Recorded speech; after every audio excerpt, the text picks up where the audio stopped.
Seperti yang kalian bisa lihat, di sana adalah para tindak pidana yang telah ditahan atau sudah ditahan oleh para hukum. Bahkan ada artis terkenal pun yang menjadi sebagai tindak pidana korupsi.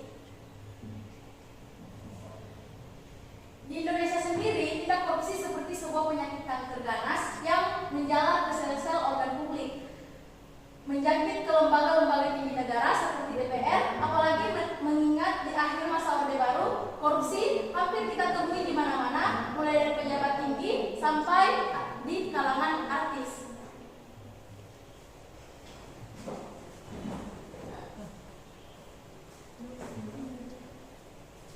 Baik, di sini saya akan menjelaskan tentang mengapa masalah ditangani pemerintah dan harus seseorang bertanggung jawab memecahkan masalah. Jadi, untuk mengatasi masalah korupsi pemerintah memiliki peran besar. Namun, dalam kenyataannya program yang dijalankan oleh pemerintah baru mampu menyentuh pokok yang menimbulkan masalah korupsi. Ada beberapa program yang sudah dijalankan dan dimaksudkan sebagai solusi. Namun, ketika tindakan tersebut dijalankan, korupsi masih tetap marak dan rentannya dijerat bagi pidana yang bersangkutan.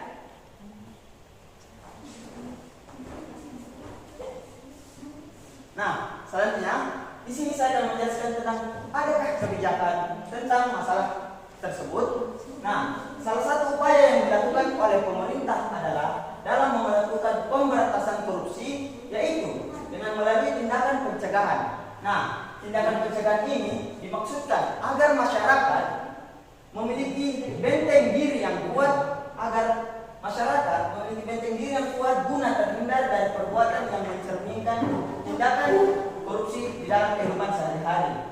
Nah, upaya pencegahan tindakan korupsi dilakukan oleh pemerintah berdasarkan nilai-nilai dasar Pancasila agar dalam tindakan pencegahannya tidak bertentangan dengan nilai-nilai dari Pancasila itu sendiri.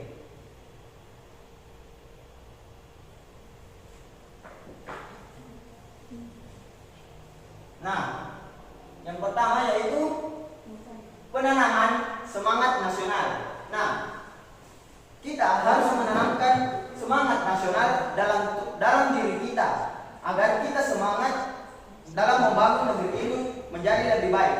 Yang kedua adalah melakukan penerimaan pegawai secara jujur dan terbuka. Nah, kita harus memiliki para pekerja di Indonesia yang jujur dan terbuka.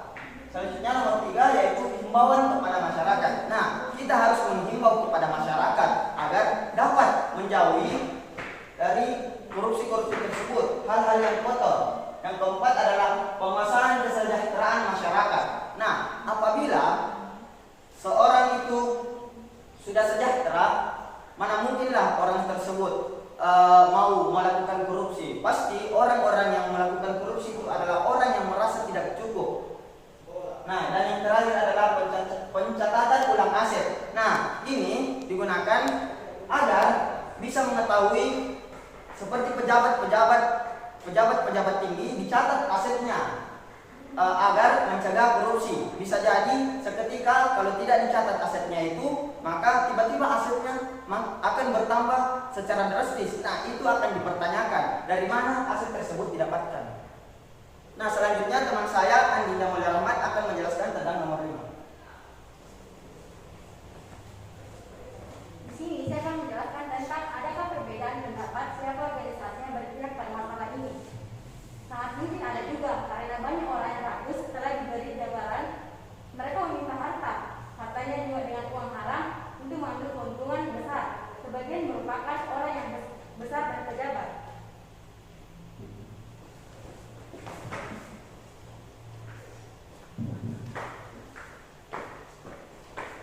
Baik, di sini saya akan menjelaskan pada tingkat atau lembaga pemerintah apa yang bertanggung jawab tentang masalah ini. Nah, Komisi Pemberantasan Korupsi Republik Indonesia atau disebut juga dengan KPK adalah lembaga yang dibentuk dengan tujuan untuk meningkatkan daya guna dan hasil guna terhadap upaya pemberantasan tindak pidana korupsi.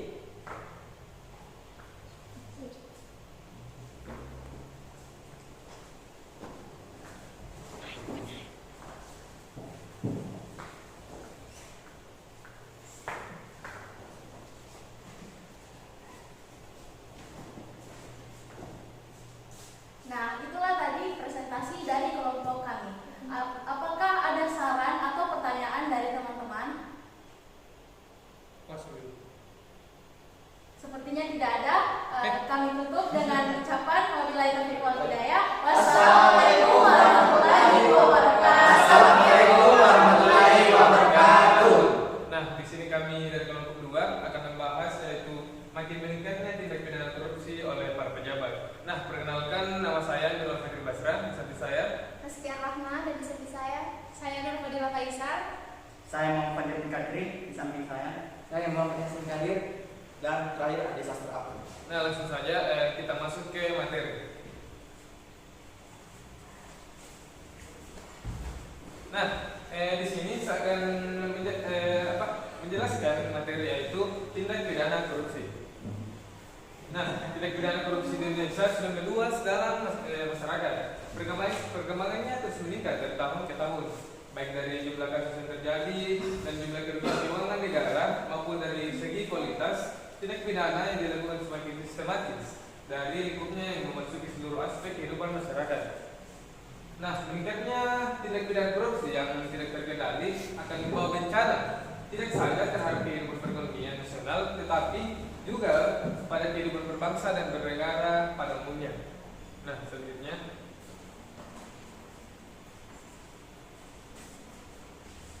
baik, tindak pidana korupsi yang meluas dan sistematis juga merupakan pelanggaran terhadap hak-hak sosial dan hak-hak ekonomi masyarakat.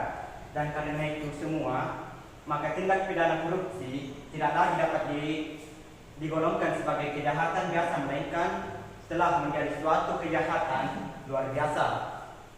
Begitupun dalam upaya pemberantasannya tidak lagi dapat dilakukan secara biasa, tapi dituntut cara-cara yang luar biasa. Selanjutnya itu Kebijakan alternatif yang pertama yaitu membangun budaya malu korupsi melalui sosialisasi di tingkat pendidikan formal melalui kewenangan legislasi DPR RI, eksekutif atau pemerintah. Devdiknas dapat mengartikulasi isu korupsi sebagai aspirasi publik. Keuntungannya itu ditanamkannya pendidikan anti korupsi sejak dini kepada siswa di sekolah, juga bertujuan agar peserta didik memiliki jiwa anti korupsi. Jiwa anti korupsi inilah yang akan menjadi benteng bagi mereka untuk tidak melakukan perbuatan korupsi jika mereka sudah dewasa kelak. Kerugiannya itu tidak ada kerugian karena tidak merugikan kedua belah pihak.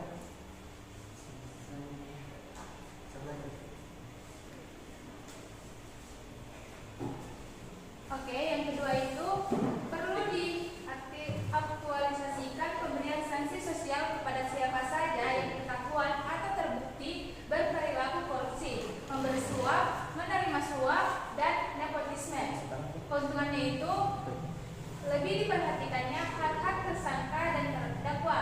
Dan pertama itu adanya bantuan hukum pada semua tingkat pemeriksaan. Yang kedua, diaturnya dasar hukum untuk penangkapan atau penahanan disertai dengan pembatasan jangka waktunya. Kerugiannya tidak ada kerugian karena tidak merugikan kedua belah pihak.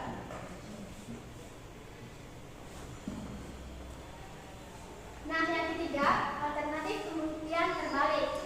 Dengan diterapkan UU anti korupsi, pembuktian terbalik mendorong terbentuknya pansus-pansus atau angket yang berkaitan dengan skandal-skandal korupsi yang melibatkan petinggi-petinggi negeri. Kemudian, memberi hukuman seberat-beratnya kepada setiap koruptor tanpa pandang bulu kalau perlu hukuman mati. Keunggulannya bahwa undang-undang pencucian uang memungkinkan pembuktian terbalik dalam persidangan, yaitu pada pasal 35 Undang-Undang Nomor 25 Tahun 2003 menyebutkan terdakwa wajib membuktikan bahwa harta kekayaannya bukan merupakan hasil dari tindak pidana. baik, saya akan melanjutkannya.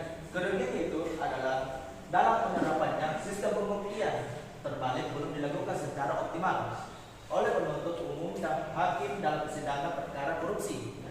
Salah satu kendalanya diduga berkaitan dengan belum konsistennya penerapan laporan harta kekayaan penyelenggara negara dan seluruh keluarga batinnya. Pada kondisi demikian agak sulit untuk melakukan konfirmasi dan cek silang atas harta kekayaan yang dimiliki terdakwa jika dibandingkan dengan penghasilan sebagai penyelenggara negara.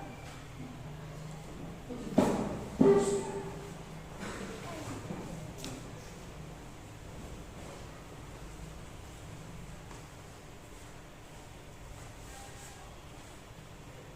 terima kasih atas